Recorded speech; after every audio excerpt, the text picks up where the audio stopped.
Thank you sir, thank you so much. And ఇప్పుడు నాగవంశీ గారిని మాట్లాడవలసిందిగా రిక్వెస్ట్ చేస్తున్నాం. అండ్ ఇవాళ ఆయన ఎవరి కోసం వచ్చారో తెలుసా మీకు? జస్ట్ ఊరికే ఊరికే సుప్రియ గారి కోసం వచ్చా. నాకు కూడా తెలియదు, ఊరికే అడుగుతున్నానండి. ఇందాక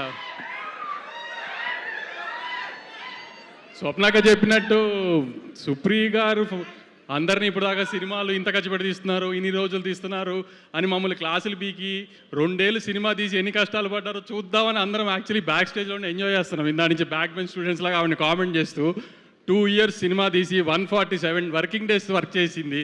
సో మమ్మల్ని ఎవరిని తిట్టే రైట్ లేదని వెనకాల నుంచి ఆవిడని ఎక్కిరిస్తానికి వచ్చాము. యాక్చువల్లీ మేము విష్ చేయడం కంటే ఎక్కువ సుప్రియ గారికి ప్రొడ్యూసర్ కష్టాలు ఏంటో శేష్ గారు చూపించినందుకు నేను చాలా థ్యాంక్స్ శేష్ గారు. ఆవిడ ఊరికే మా అందరికీ క్లాస్ మీరు హీరోలందరినీ నెత్తినెక్కించుకుంటున్నారు, ఇదేదని క్లాసులు పీకుతుంది మాకు. మీరు ఒక 2 సంవత్సరాలు ఆవిడ హింస పెట్టినందుకు చాలా థ్యాంక్స్ అండి. ఆవిడకి తెలియాలి కదా హీరోలతో సినిమాలు తీస్తే ఎంత కష్టంగా ఉంటుందో.